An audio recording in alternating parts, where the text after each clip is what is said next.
One of the most basic Chinese dishes is just egg and tomatoes, egg tomato rice. Egg tomato rice. I was glad to eat that. No wasting. No wasting. All right, so on Wednesday we talked about some of these image quality or image characteristics, right? For example, we talked about visibility, brightness and contrast, how we can take an image and look at how bright those pixels are or how dark those pixels are and how we can adjust them, right? So we look at window level and leveling. We look at contrast, how we can change the number of colors inside the image. And that was dealing with window width, also called window width. And then we even talked a bit about sharpness. We talked about spatial resolution. And we talked about how you can use things like line pairs per millimeter to measure the amount of spatial resolution. Right? How close you can see two objects while still telling them apart. So those are the sort of things that we discussed on Wednesday. And so we will follow up by talking about one more way to discuss spatial resolution. And this is called the modulation transfer function, MTF. And this kind of looks at spatial resolution and talks about it from sort of a blurriness standpoint, right? Because as you start zooming in, right, things can start getting a little bit blurry. Then at that point, it gets hard to tell in that blur whether or not two things are separate or not. So MTF is just another way to talk about spatial resolution or spatial frequency, kind of like spatial frequency itself. So if you've got a high MTF, right, that means you have a low spatial frequency. If you have a high spatial frequency, that just means you have a low MTF. So they're just related to each other in that sort of inverse manner. MTF is described as a percentage amplitude based on the frequency. So if you have full contrast, meaning no blurriness, either black and white, right? You have 100% MTF. And if you have some blurriness, right, now you start seeing some stuff in between that black and white. Right? So for example, your MTF would start going down. So it would be like a percentage of how clear versus how blurry that is. Does that kind of make sense? Right? So spatial frequency, just looking at purely in this number of pixels, can I tell these two things apart? Right? And then over here, right, line pairs per millimeter. Over here, now we're actually going to discuss like the blurriness in between those line pairs, right? Where we have black and white. Now here in this white part, we're like, well, the white's actually kind of blurry. Can we actually, how well can we actually see that open space? Just another way to talk about spatial resolution.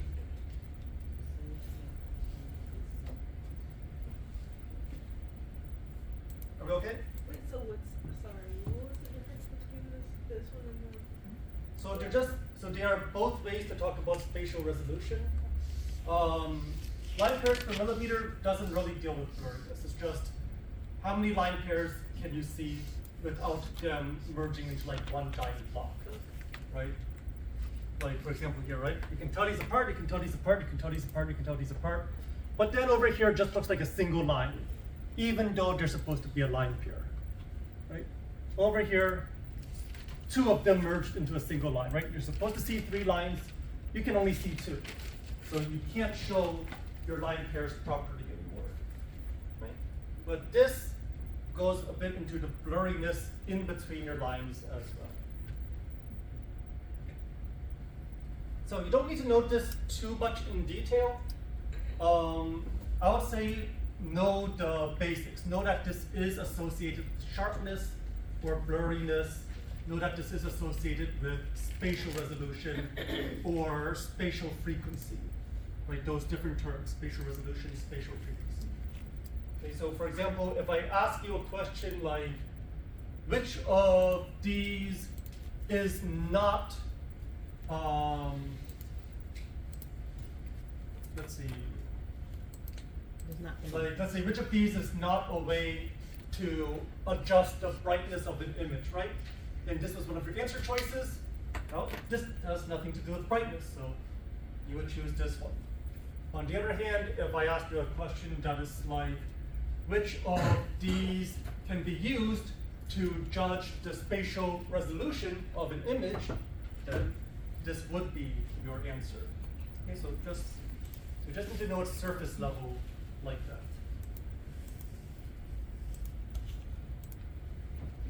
Good question. Anything else? So blurring and sharpness. Right. So notice as either blurriness or sharpness, depending on which way you're looking at it. Right? High MTF, high sharpness, low MTF, high blurriness.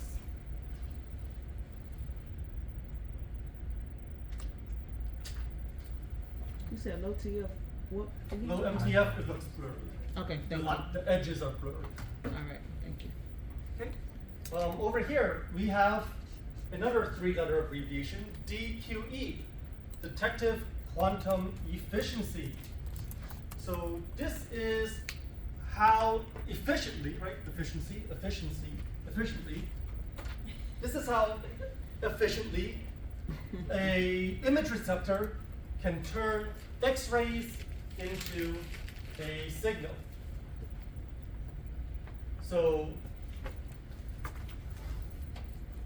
basically, X-rays come in, how much of an image will come out, right? It used to be in the old days, one X-ray would not make much of a change in the image. So you would need a lot of X-rays to create your image. So that would be low detective quantum efficiency. Nowadays, you don't need very many X-rays to get an optimal image. That's actually one of the reasons why shielding is now being looked at again. Do we actually need to shield patients? Because over the past 70 years, we have needed to use fewer and fewer X-rays to create the same image. What used to take maybe 0.5 milligrays now only takes 0.01 milligrays. Right? The efficiency of our detectors has gone up. We can create the same image with fewer X-rays, fewer X-ray photons. So that is what DQE is representing. Right? So if you have a high DQE, you can have a high quality image with less exposure. Right? If you use the same exposure, then your quality is going to be even better because they can those X-rays that you use, it detects more of them. Okay. So what sort of things can affect the DQE? Well, the amount of radiation you use, spatial frequency and MTF, right? Because those are related, and detector material. You have to know that equation. This equation here? No, you do not need to know that equation. You do not need to be able to use this to calculate anything. This is just here to kind of show you the relationship. So basically, you have input, you have output. If your output is higher than input, your DQE goes up, right? As your output goes up, right, as you get more and more signal for the same amount of input, your DQE goes up. So this is just showing you how you've got this direct relationship between the amount of signal you can output to DQE. So what does SNR square stand for? SNR stands for signal to noise ratio. I see. And I think we're going to talk about signal in just a bit. Let's take a look. Okay, not yet. It's later on. All right, this next concept is very important. Okay, so geometric distortion, you do need to know in depth, in detail. In the geometric distortion, we have three types: magnification, elongation, foreshortening. What do all three of these have in common? Distortion. Distortion, yes. So what does that mean? Mm. It means that Size. what you see in your image is not an accurate representation of the actual anatomy. Either the organ looks longer than normal, it looks shorter than normal, or it looks bigger than normal. Right? So it's not an accurate representation of the anatomy inside the patient. Okay. Magnification we call size distortion, because magnification affects the organ evenly along all sides. Right? If you have the heart, right, and you do it AP, the heart gets bigger in all directions. It gets magnified. Elongation and foreshortening is about changing in just one direction. Right? Either it gets bigger this way, right, or it gets bigger this way, or it gets smaller this way, or it gets smaller this way, but it's only in one direction. Elongation and foreshortening.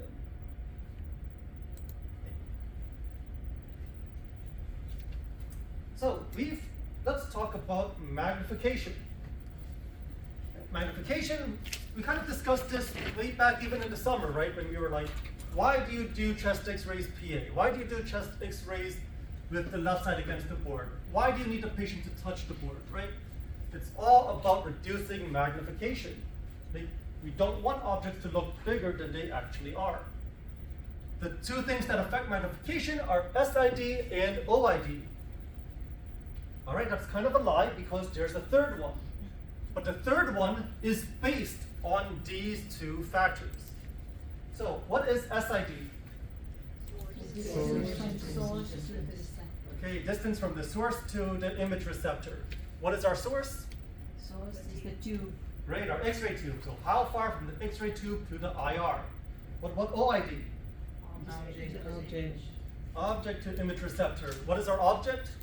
The thing being X-ray.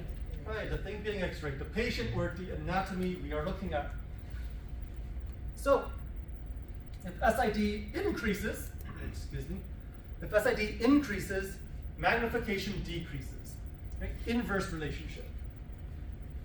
With OID, as OID increases, magnification also increases. Direct relationship. And you can see this yourself. You can easily demonstrate this yourself. So, I'm going to go ahead and cut the lights. Everyone has a cell phone? Mm-hmm. Everyone's cell phone have a flashlight function? Right, so turn on your flashlight function.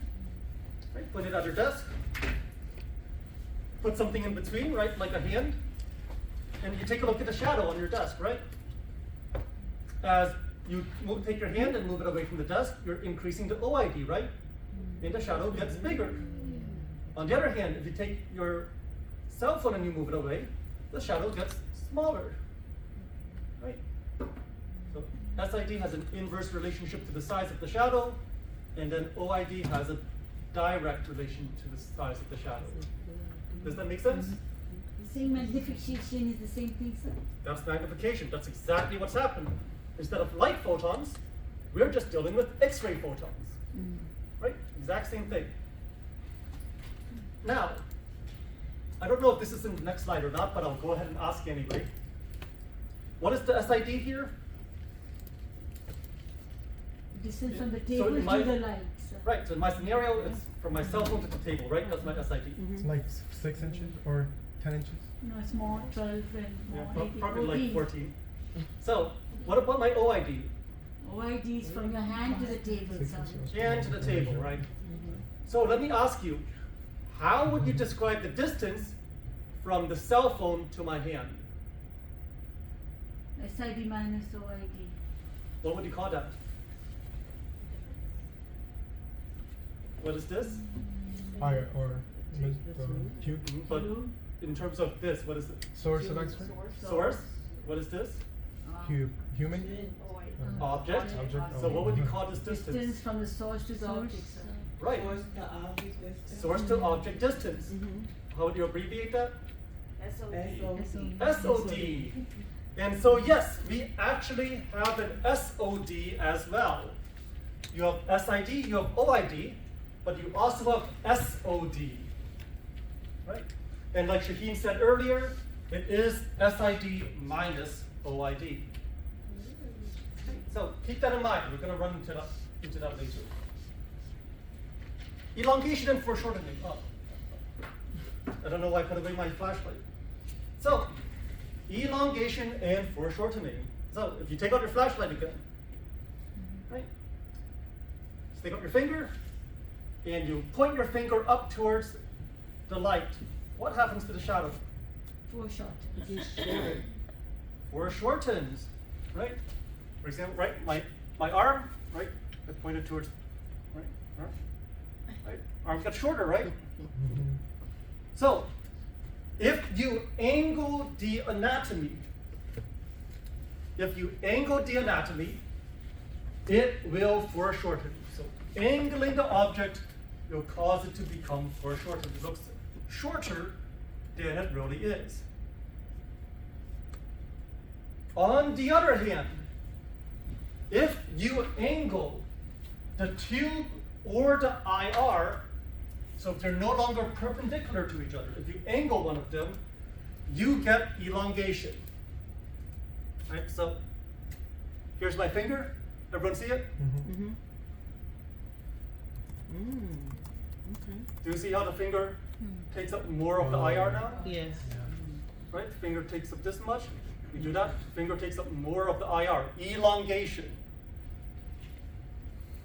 I mean, we see it. So if you angle the IR or the tube.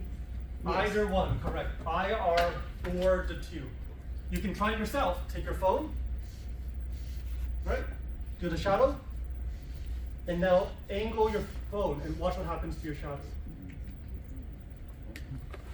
But you can also angle the tube to match the part so that if the part is angled, then you compensate. Right. So that's the key. When we talk about angling, right, we're talking in relationship to each other. So if the tube is perpendicular to your part and the IR is perpendicular to your tube, they can all be, right? It can be angled like this, it can be angled like this, it can be angled like this. But as long as they're all perpendicular to each other, then you won't see this. Right? We're talking about the tube being angled in relationship to the part, the IR being angled in relationship to the part, or the part being angled in relationship to both of them. Does that make sense? Yes, Cody. No, you're good. I was just moving my finger up and down to see. Okay. So is that why we angle the tube when we do the X-ray, foot X-ray? So when you do the foot X-ray, you're angling the tube to show the joint spaces. So you're not doing that to purposefully cause elongation. However, let's talk about a different extremity. Oblique hand. When you do your oblique hands, how do you position your fingers? Like this. Sideways. Where are your fingertips? Air Out. from there. Some people put their fingertips in the air. How do other people put it? On the tube. On the table. So what happens to the fingers? They're foreshortened because they are angled. Are you going to see the Are you going to see the phalanges at full length? No, because the phalanges are angled, right? So if you have a fracture in the phalanges, do you want to do this? No. Probably not. You want to see the phalanges in their true form if they have a fracture, so you can properly demonstrate the fracture. It also closes those distal joint spaces. That's right, it also closes those distal joint spaces. Get it where I get. On the other hand, either way, right, doesn't matter which way you do it, metacarpals usually stay nice and parallel, don't they? Nice and flat. Right, this way, metacarpals aren't moving. So metacarpals, are they gonna get foreshortened if you do this? No, right? You can do this, no problem. Metacarpals won't be foreshortened. Right? Only the angled part is foreshortened. Let's see. Calcaneus. You have an angle under calcaneus, don't you? How much is it? 40 degrees. 40 degrees. So guess how that calcaneus looks in your image? Elongated. Elongated, right? You angle the tube, your calcaneus actually looks elongated on the image. Why do we do it? Do we want it to be elongated? What? No, we're not doing it because we want elongation, but we're just doing it because if you don't, you're going to get a giant tibia in the way of your distal calcaneus. Okay? So keep in mind, how you angle will affect your image. You'll make it look longer or you'll make it look shorter. So the meaning to say, if you don't do an angle on the calcaneus, you will see the tibia on the image. Where are you going to put your IR if you don't have an angle? What did you mean by saying that the angle is because we don't want to see the tibia?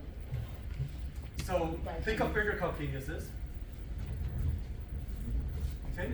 Now, think about how you would try and x-ray your calcaneus. Where would you put the IR?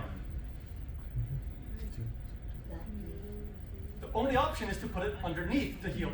You can't put it on top of the heel because the ankle is in the way. So now you're standing on top of your IR, right? And you're like, all right, let me shoot an APL, let me shoot my calcaneus. So then you take your beam and you shoot it straight through the entire tibia. Right? And then you won't see the calcaneus. The only way to see the calcaneus is to put on an angle so you dodge the tibia. Okay.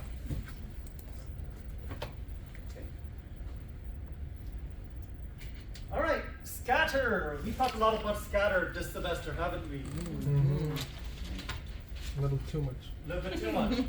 All right, so the primary cause of scatter is what? Compton. That is not enough people responding for us to have discussed it this much. All right. So, what is the primary cause of scatter? Compton. NWA. Compton. Yes, Compton scatter. Okay, thank you. So, scatter is primarily caused by Compton interactions, Compton scatter. Scatter reduces the contrast of the image. Basically, it makes your image look more gray. It's like this gray fuzz that covers your entire image. Scatter does not provide any useful information. Right, so here, you see the image. Here, you see how everything just looks a little bit more gray, like there's a gray filter thrown over this. Right, and it makes the contrast, right, the amount of the clarity between black and white, it makes the contrast less. You don't see the differences as clearly on this one. Does that make sense? And this isn't giving you any extra information, right? It's not like you can see differential absorption with scatter. So scatter only serves to reduce image quality. There's nothing good about scatter. And unfortunately, digital image receptors are sensitive to scatter radiation because they have a wide dynamic range. They are able to detect scatter radiation more easily. So we need to be careful when dealing with scatter. We need to find ways to control the amount of scatter that ends up on the image. Okay. Mr. Phung, Yes. so for those two images,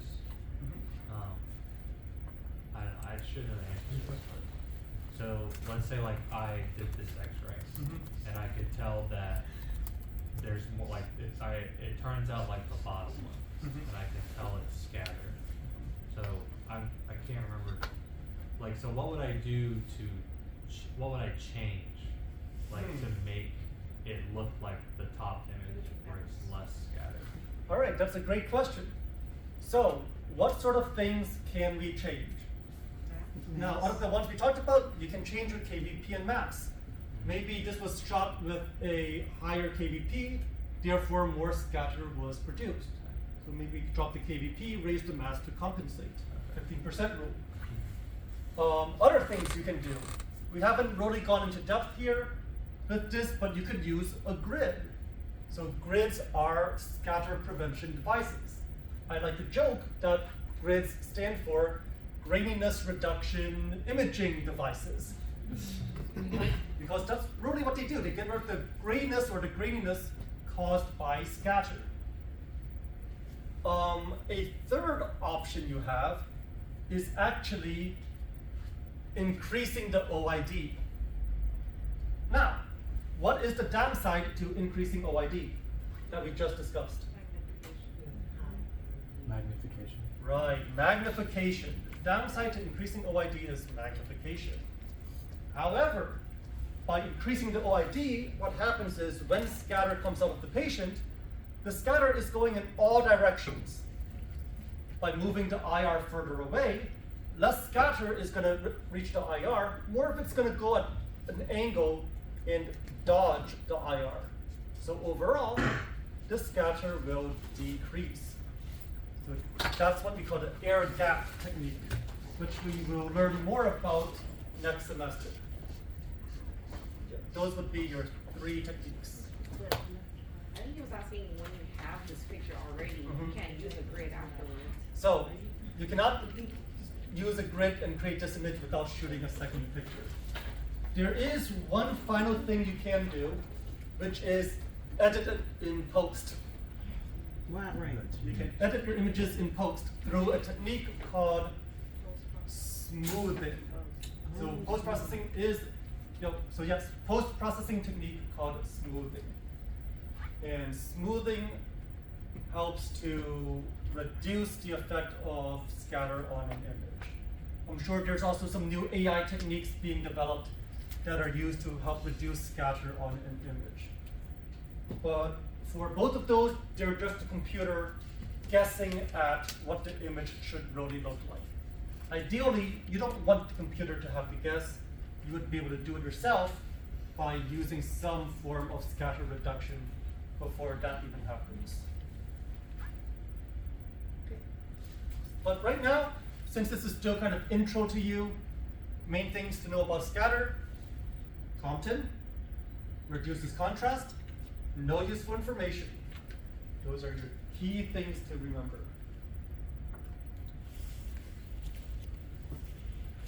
All right, next up we have quantum motto. Quantum motto is a really interesting one, fun one, also called quantum noise. And so the way I like to describe it goes as such. Outside we've got some concrete, right? The other day we had some rain as well. In fact, is it raining right now? No. Looks kind of wet outside, doesn't it? It's just great. I think it's just Just right? It's great, got that All right. contrast. Well, just imagine that you've got like a light gray concrete, right? And it starts raining. What happens to the color of that concrete? It gets darker. It gets darker, right? And if it rains enough, the entire concrete will become, Wet. but yes, but dark. Oh.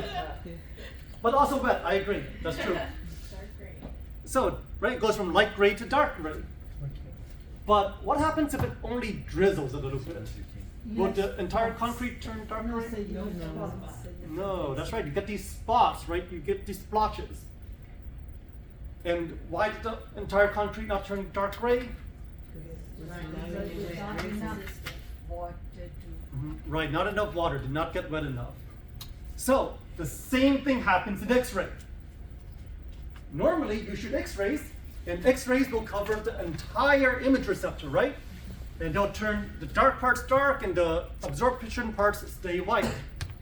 But if you do not shoot enough X-rays, then some parts will have gotten the X-rays and get dark. Some parts will never have received X-rays because no X-rays got shot in that direction, and they'll stay white. Does that make sense? So just like our rain example, right? The rain hits some places, not others. If you don't use enough X-rays, X-rays will hit some places, but not others. Nothing to do with absorption, nothing to do with attenuation, nothing to do with scatter. It's just you did not have enough numbers, not enough quantity, not enough X-rays. And when that happens, you end up with something like this. Quantum noise, quantum motto. It looks like they're static all over this image, right? And the reason for this is because we just did not have enough X-rays to properly expose this anatomy. So the places that are white, maybe it's because of absorption, but it's also because we never shot X-rays at that location. The X-rays just never went in that direction. Can we control which direction X-rays go in? No, not really, right? All we can do is say, I'm gonna block everything except this area, please go through here. Bless you. Thank you. Right? Absolutely. Oh, gracias. So, We are controlling to some extent, sir. so you can't tell X-rays where to go. You can only tell X-rays where not to go, right? We can't make X-rays go in a certain direction. We can only tell X-rays, please don't go anywhere else by blocking it off with lead, right? Like inside our tube, inside our protective housing. So, Like bad when kids. X-rays go towards the IR, it's random. We can't do anything about where the X-rays end up. It's random as they head towards the IR. If you do not have enough X-rays, that randomness will cause you to get this quantum noise, quantum motto. That's right, just like static. Random fluctuations, random changes in the brightness. It's got nothing to do with sound, sir. Nothing to do with sound. Noise, the noisiness of an image deals with whether or not what you see is there or whether it is junk information. The noise we're talking about is like background noise. Like for example, all right, who are my chatters? I feel like you guys talk a lot more. So the left side of the classroom, I see the left side of the classroom was talking about the Christmas party, right? So just start talking about the Christmas party, right? Who's gonna bring what? Just come on. I'm bringing fake mac and cheese. Come on. Come on. Fake mac Everyone? and cheese. Fake mac and cheese, that was a fake conversation. All right, so keep talking. More. Come on. All right, so now if I'm trying to lecture, right, you have this going on in the background. You can't hear me, right? All right, so you can stop now. Thank you. Right, but the idea here is that I'm the signal. I am what you want to hear. But there's stuff going on in the background that makes it difficult to know exactly what I'm saying. You need to start making some guesses. It's like, I think this is what Mr. Phung said, but I couldn't quite tell because of all the extra noise. In this case, our noise is this randomness, this quantum motto. So we're like, I think this is what the anatomy is supposed to look like, but I can't quite tell because of all this random noise. So noise is just stuff that blocks you from seeing the signal as it really is. Does that make sense? What is it supposed to be? That's supposed to be a patella, I thought so. right? But noise keeps you from knowing what it's really supposed to be. Right? We have a lot of words that mean basically the same thing. Okay, so like, Example. what do we have? What does fog mean? Because you said, Donnie was talking about this morning, and I thought he was talking about fog, but he said noise, and I was like, noise. So you do have multiple types of noise, right? So this is quantum noise. This is noise caused by not enough X-rays. So you're scattered. This is the other noise Mr. Donahue was talking about. Fogging. So in fact, you know what? Let me just throw this on here. Scatter, aka fogging.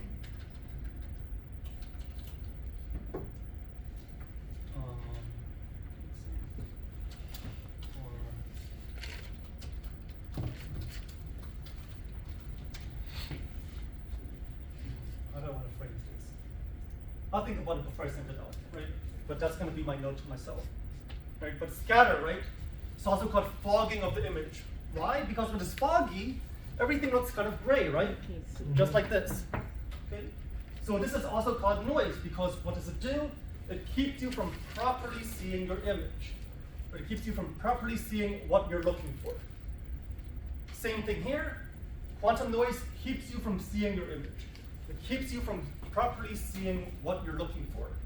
But the source is different. This is because not enough X-rays. This is because too much scatter.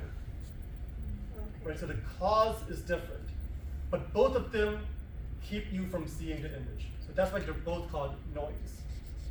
It does, like, it looks very similar though, like this scatter and this fogginess and then this noise, So, blur, so the key thing here for scatter looks more gray. Quantum looks more like static, more like specks of black and white. It does. So yes, Cody. Does it only look like that when you zoom in that close? Or can you tell from like a more, It'll pop up on not your so? You'll be able to tell. Okay. Yes, and it'll pop up just like that on your screen. Yeah. And you can Not just so look. much with Or try LED. to shoot it and don't have a cassette or something. Right, so Sometimes quantum it'll noise, just show quantum all logic has white, nothing to do with, You don't have a cassette. Oh. But yeah. If right, so nothing to do with fog, nothing to do It'll with look like that. pixel size, matrix size, field of view. This is purely because you did not have enough X-rays.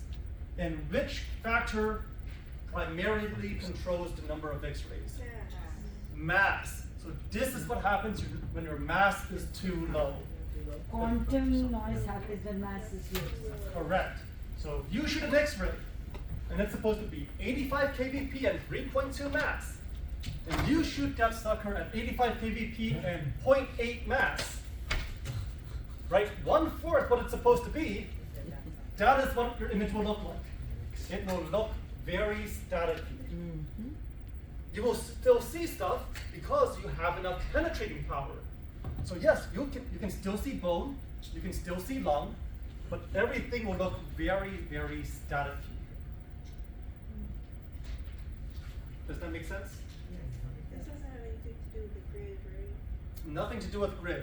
Okay. In fact, grids will cause this if you do not change your mass.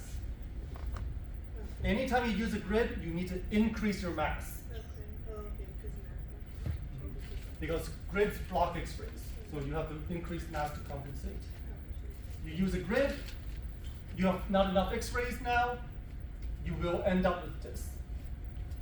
You have to raise mass when using a grid. So sorry, quantum noise happens when there's less mass. That's right. That's up there. Low mass. Low mass causes quantum noise.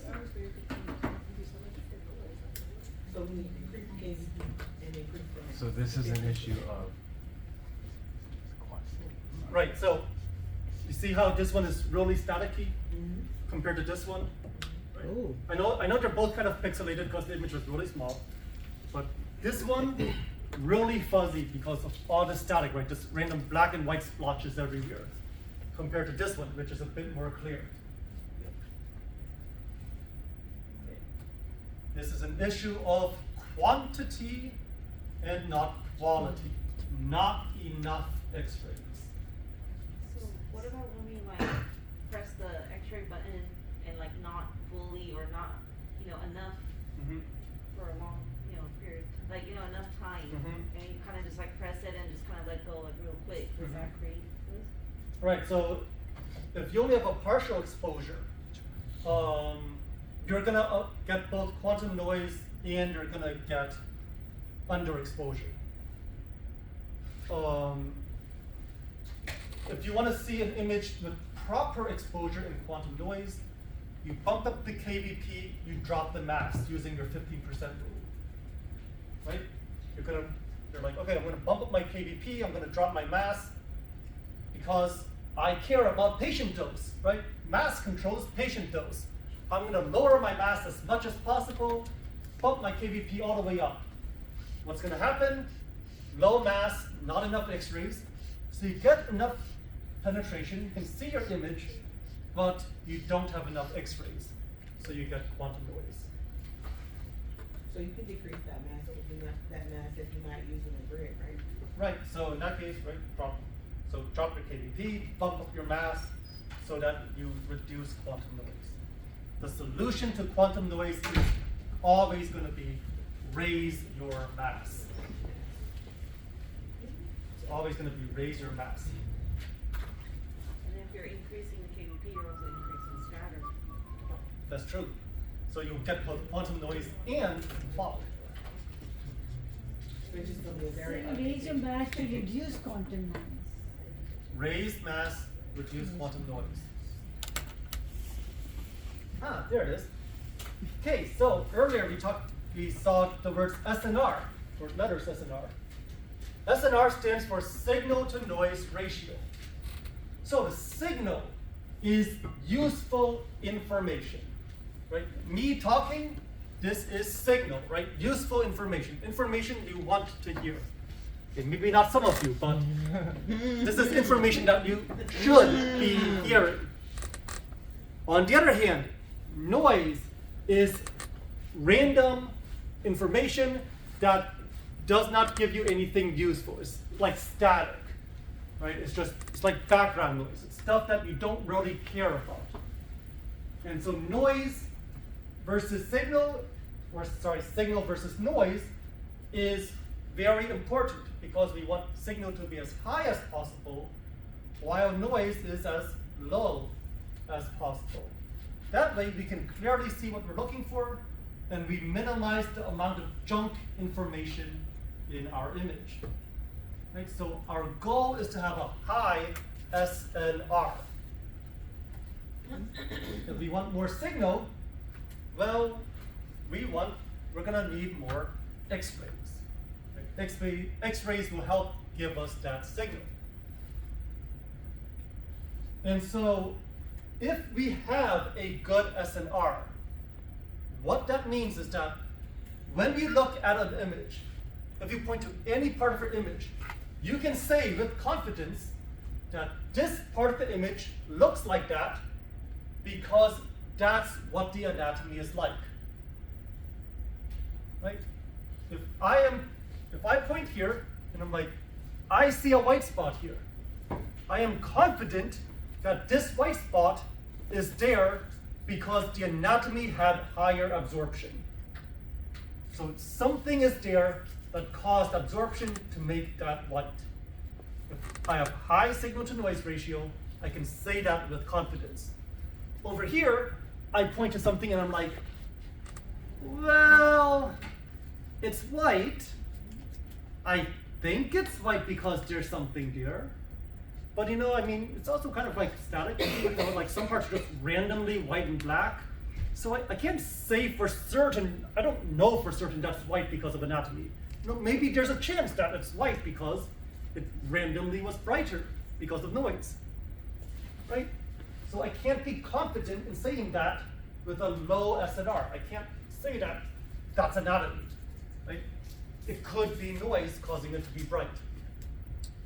SNR is how confident you can be with that's anatomy. Yes, Jamaica. No, no. Go on Oh. to- So with SNR, we want, like you say, we want to have a high SNR, and we want to be able to really see the anatomy. Is that what you're basically saying? right. Differentiate them. Like, for Okay. example, do you remember us talking way back when at the beginning of the semester about pneumoconiosis? Who? Sarah, that was how long ago? Mr. Phung, when I hit submit on test, it goes, everything just goes with it, so I don't know. Right, remember this? Silicosis, Okay. right? My silicosis, right? Okay. So I see this image and I'm like, I see white spots. I am confident those white spots actually exist in the anatomy. How can I be confident? Because this is a high SNR image. If on the other hand, this entire image was covered with white spots from static, and I point here and I'm like, well, maybe there's pneumoconiosis, or maybe it's just static. I can't tell you anymore, right? Low SNR, you can't be confident that what you see is actually there. Does that make sense? Because you see the white in the middle, that's why you can tell that there is high SNR. Because nowhere else has static, right? Nothing else looks fuzzy except here. So I'm like, okay, image has high SNR. the whole image looks fuzzy, then I'm like, no, that's not good SNR.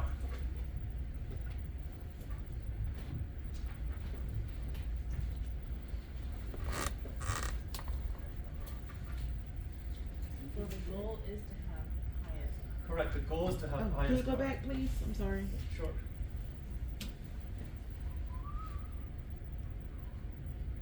So, if you have high SNR, does that increase patient exposure? Or So- just a signal? So usually we would need to increase exposure factors that would cause patient dose to increase in order to get good SNR. So normally to increase SNR, we have to raise our mass. If we raise our mass, patient dose goes up as well.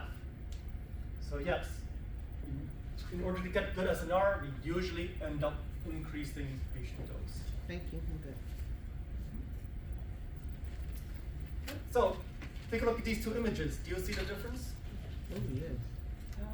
Right? See how fuzzy this is here compared to how much clearer this one is? Right? So high SNR, low SNR. Would that still be considered fog? Or just brightness? The So light? this Like that one's fog, that one's noise? so this one is a decent image. This is normal. There's probably some fogging on here because scatter is everywhere. But this one is most likely due to quantum noise or quantum auto. Right? That's why you see these specks. Fog is more what's the word I'm looking for? More distributed. It's less black and white, it's more grayish. It's not that. It's not more that- subtle, I guess. It's not that grainy though, right? Right. Like fog, isn't it more just kind of like a? Right, I don't fog know. is like smoothly across the whole image. Right. That's more, I like always you thought said, this was regular. like just because they are like low quality like machines, like like Yeah. I really thought that's what it So- was. So this could be because, for example, maybe the image receptor doesn't pick up X-rays very well. So you need more X-rays for the image receptor to detect them. Okay. So, like, So once again, not enough X-rays, but it could be equipment. Could be. Okay. So along with signal to noise, we also have contrast to noise, and it's really, really similar. So the way I like to think of the difference is that with contrast, you need to compare things. Right? Signal, you can look at one point and say, okay, bright or dark. Is it bright or dark because of anatomy, or is it bright or dark because it randomly happened to be so? Now take two of these points. Contrast to noise is when you take them and you try to compare them. And you're like, all right, I see this point is bright. I see this point is dark. I see there's a difference between these 2 points, these 2 pieces of anatomy. But is there really a difference? Or was one just randomly brighter, one just randomly darker, but they actually belong to the same thing?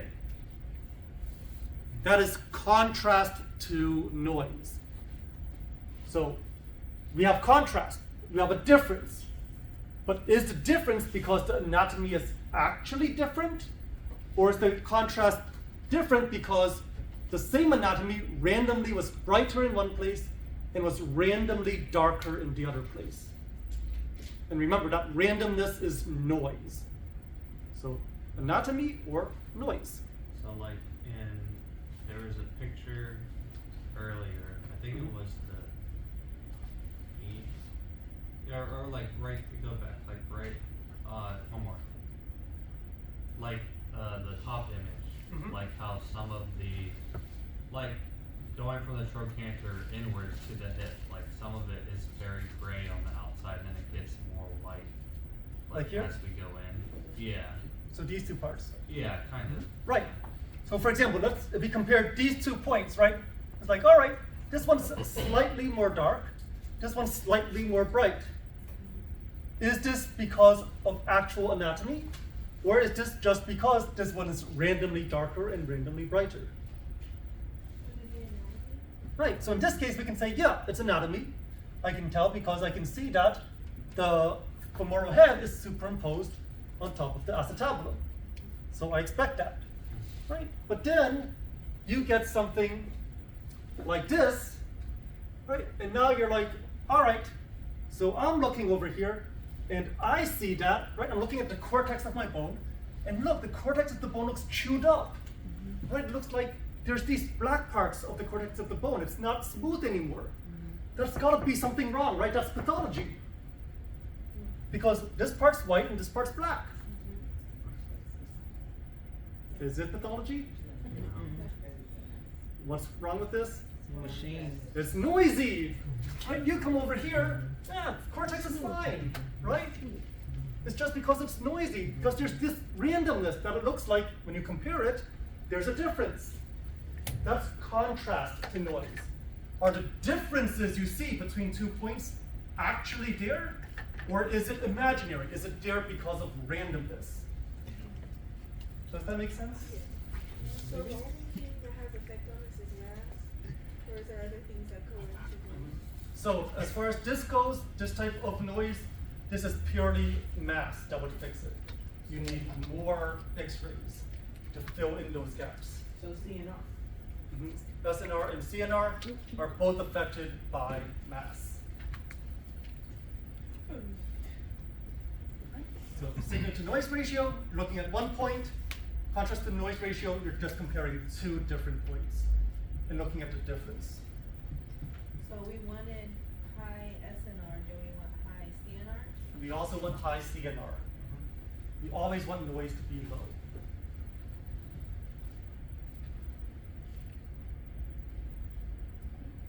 So, for example, we have these things called test patterns that we can use. If you look at them, do you see a difference between them? Okay, which one looks noisier? The one on the right, B. The one on the right, B, right? So, you look over here, right?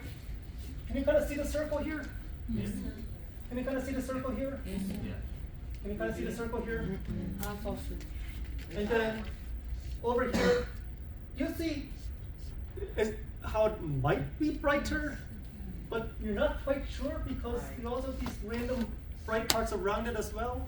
So it's like, is there actually a circle here or is there not, right? Can't quite tell.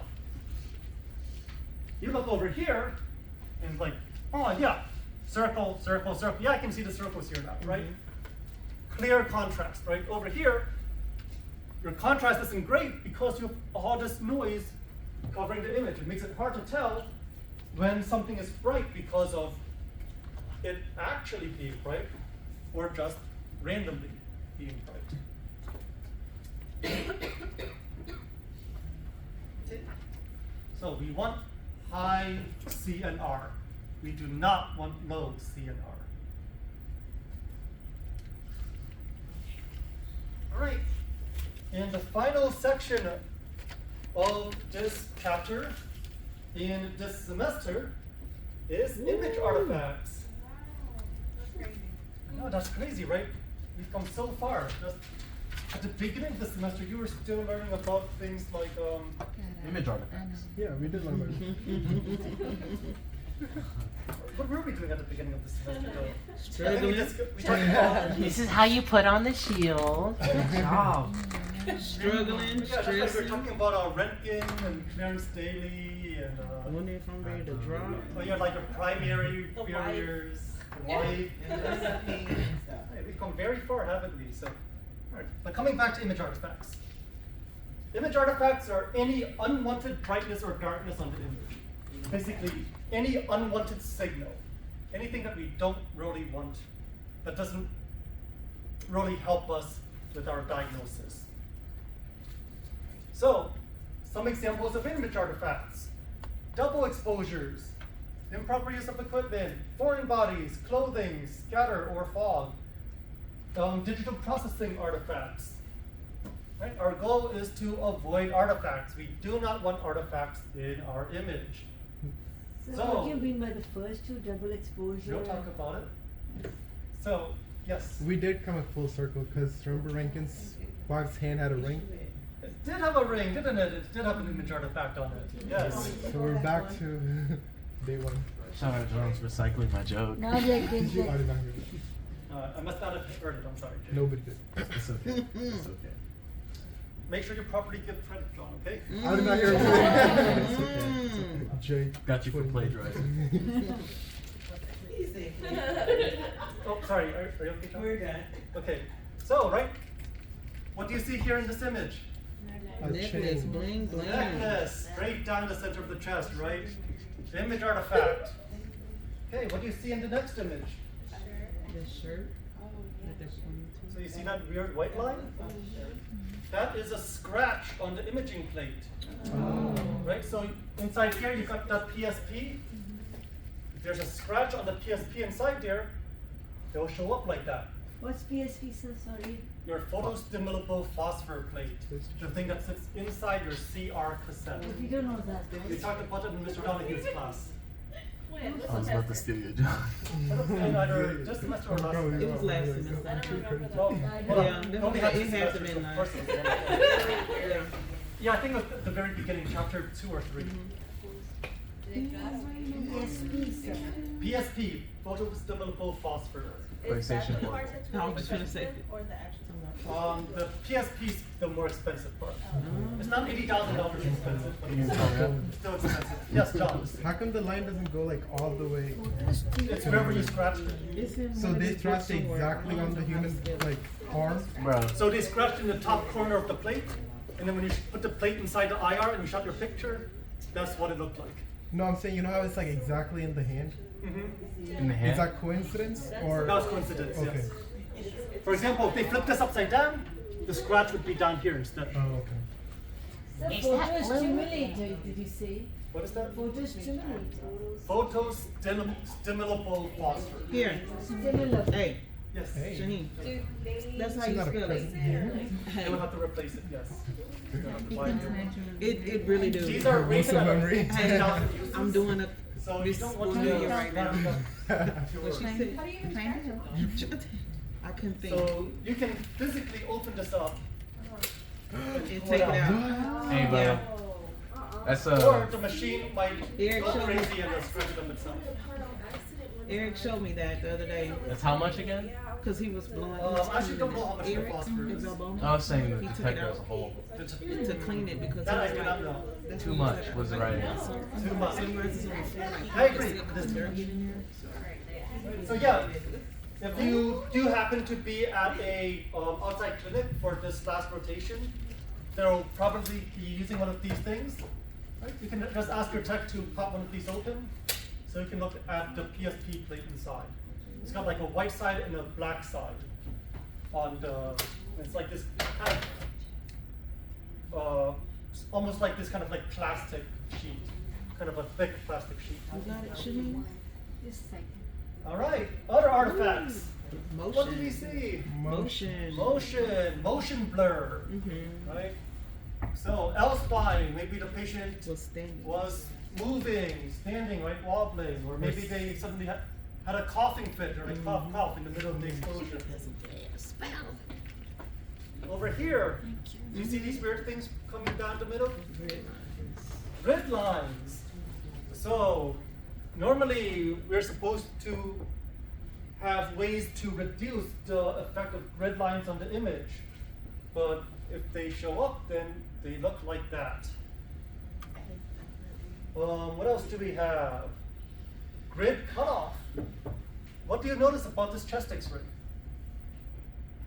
Looking at the lungs. One side is It's not Which one's central. black? Right. What about the other one? The left is fine. White. Right, so fluid? Right? Maybe pleural fusion? No, this is an artifact. It is white because of something called grid cutoff. You did not put the grid on the cassette properly, or you did not center the patient properly, or you did not center the IR properly, and because you did not center properly, one part looks lighter, one part looks darker. How can you definitely say that, sir? Because the places you expect to be dark are also lighter. For example, if you look up here above the shoulders, that should be air, right? So the air should look the same darkness. There should not be a difference, right? Pathology may cause a difference, but not above the shoulders. And yet, one side is slightly lighter, one side is slightly darker. And that's how you know you have grid cutoff. Over here, you asked about this earlier, Shaheen, double exposure. So, what do you see here? One mistaken and then Where's my spine group? What do you see here? That's That's the dens, great. All right, what do you see down here out in the group? Oh, dang. What do you see then? Pubic symphysis. What the? Yes. You got 2 in 1. You got Yeah. both at the same So picture. they didn't clean it. They did not clear the cassette. Somebody shot an abdomen X-ray and then they shot a spine X-ray on the same Yeah, cassette. it's like angled. They didn't Without clean it. cleaning it. So 2 pictures on 1 image. 2 for 1. 2 for 1. I thought Right, but They didn't have enough it's money like for evolving. both of them. Actively evolving. They're part alien. right? Although I'm sure that you could make a joke about a patient sticking their head up. How did his eye slipped and fell? So you can make a joke about that, but yes, double exposure.